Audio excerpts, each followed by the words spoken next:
Salam dostlar. Brawl Stars videosu çəkəcəkdim sizə. Girdim. Yəni daha buna bastım.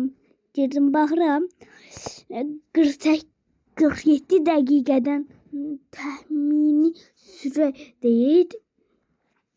47 dəqiqə yazılıbdı burada. Yəni 47 dəqiqədən sonra Brawl Stars'a girə bilməyəcəm.